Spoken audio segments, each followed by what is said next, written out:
आशूर का दिन गुजरा, शर्मिंदा सूरज मुंह छुपा गया और करबला में शाम गरीबा की शाम आ गई। यानी शाम गरीबा, बेवारिसों की शाम, लुटे हुओं की शाम। सन 61 हिजरी में दश्ते नैनवा में वो शाम उतरी कि रहती दुनिया तक शाम गरीबा का उन्वान बन गई। मोहम्मद मोहसिन की रिपोर्ट। आ गई शाम गरीबा। दश्ते नैनवा में बीबी फातिमा ज़हरा सलावतुल्लाह अलैहा के लाल का अपने 72 रफ़क़ा के साथ सरबुरीदा लाशा पड़ा है। लश्कर यजीद अपने घोड़ों से शहदाए करबला के लाशें पामाल कर चुका।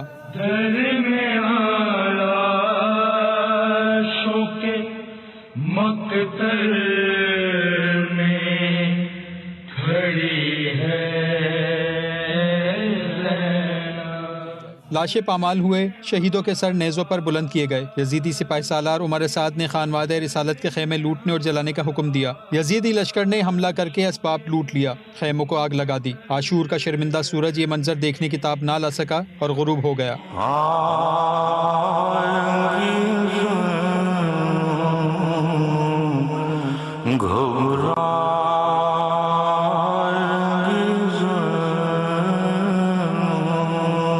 असरे आशूर तक जिस लश्कर के सालार इमाम हुसैन थे, अब इस लश्कर की क़यादत रसूल की नवासी बीबी ज़ैनब सलामुल्लाह अलैहा के पास है। आपने जले हुए खैमों के पास करबला के शहीदों की बेवाओं और यतीमों को जमा किया। खातून जन्नत बीबी फातिमा ज़हरा सलावतुल्लाह अलैहा की साहबजादी बीबी ज़ैनब कुबरा, जिन्होंने कभी अपने घर में सर से चादर ना उतारी, आज मैदान करबला में बेचादर हैं। अब्बास अलमदार की बहन पहरे पर है, कभी उम्मे रबाब को दिलासा देती हैं तो कभी उम्मे फरवा को, कभी उम्मे लैला को संभालती हैं तो कभी बेवाए मुस्लिम को। ज़ैनब ने कहा बाप के कदमों से लिपट कर अब आए हो बाबा। बीबी ज़ैनब पहरे पर हैं कि घोड़े की टापों की चाप सुनाई दी। अली की बेटी ने टूटा हुआ नेज़ा उठाया और ललकार कर सवार से कहा कि वो जहाँ है वहीं रुक जाए, लेकिन सवार बढ़ता रहा। अली की बेटी ने कहा कि हमारा सारा असबाब लुट चुका है, अगर कुछ सामान बचा है तो सुबह आकर ले जाना। इस वक्त बच्चे रो और थक कर सो चुके हैं, लेकिन सवार ना रुका। अली की बेटी को जलाल आ गया, घोड़े की लगाम को थाम कर कहा, तुझे सुनाई नहीं देता? अली की बेटी क्या कह रही है? सवार ने कहा, ज़ैनब पहचाना नहीं, मैं तेरा बाबा अली हूँ।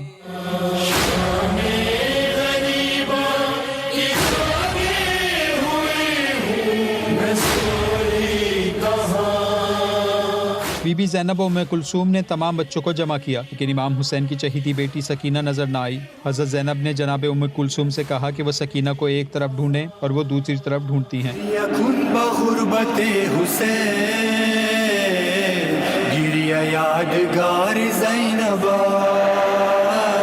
हज़रत ज़ैनब मैदान करबला में लाशों के दरमियान हज़रत सकीना को ढूंढ रही थी कि एक सरबुरीदा लाशे से आवाज़ आई, ज़ैनब आहिस्ता, सकीना अभी सोई है। जनाब ज़ैनब ने हज़रत सकीना को उठाया और उनसे पूछा कि उन्होंने कैसे पहचाना कि ये उनके बाबा हुसैन का लाशा है। जनाब सकीना ने कहा कि मेरे दामन में आग लगी हुई थी और मैं बाबा बाबा की सदा लगाती हुई फिर रही थी कि इस लाशे की कटी हुई गर्दन से आवाज़ आई, मेरी बच्ची सकीना आजा, मेरे पास आजा।